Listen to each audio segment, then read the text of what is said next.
Now let's break down today's market action with Bespoke Investment Group co-founder Paul Hickey and Envestnet co-chief investment officer Dana D'Auria. Guys, good to see you both. So, Paul, Nvidia didn't rescue the mega caps today. What does that mean for reaction to the Fed's tone tomorrow, you think?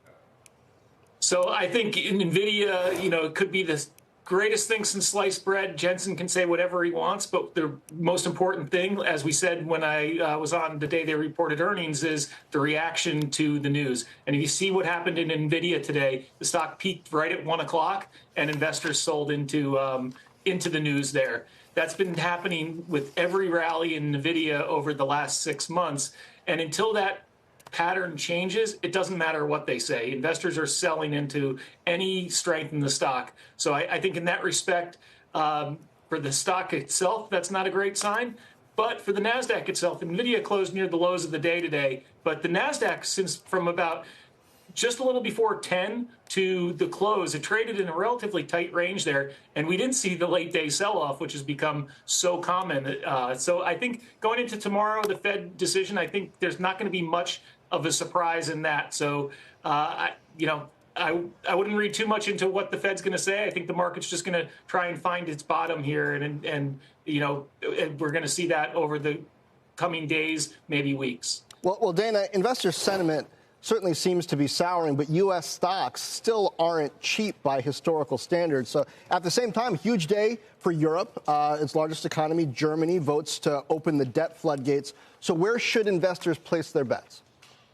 Well, I think you're onto something there, right, with international. I mean, look, we're proponents in general of international diversification. What's happening right now in the U.S. is a prime reason for that. Having a portfolio with, not only ballast and fixed income, but also diversified across economies. Because look, I mean, the U.S. markets have dominated for so long. I do a lot of CIO panels. If there's any theme that seems to be constant in the last couple of months, it's been U.S. predominance. So, for sure, you should have international diversification, right? So I think for precisely that reason, for the contrarian signal of it, I think investors in general need to diversify just in order to deal with the uncertainty that we have right now. I mean, you look at what happened when we were going into this administration, we thought we'd be moving away from China, more Mexico, maybe more Canada, more friendlies near us. And then, of course, tariffs completely upset that. So, I mean, I think the market is dealing with such uncertainty. You really do,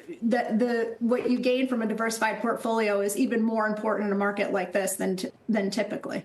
Paul, in the near term here, I just wonder how much noise is in this market. And I ask that knowing that Friday we've got an OPEX options expiration. It's expected to be one of the largest expirations of all time. You've had this FTSE Russell adopting new rules that limit the influence of the largest stocks, a.k.a. the Mag 7. That's expected to affect more than $7 trillion worth of equity funds that are having to reshuffle. In light of that, how much should we be thinking about or factoring in the impact of some of those moves technically here, at least in the near term, versus the bigger picture as we do come out of this correction, which I know you've got some historical context for us on as well?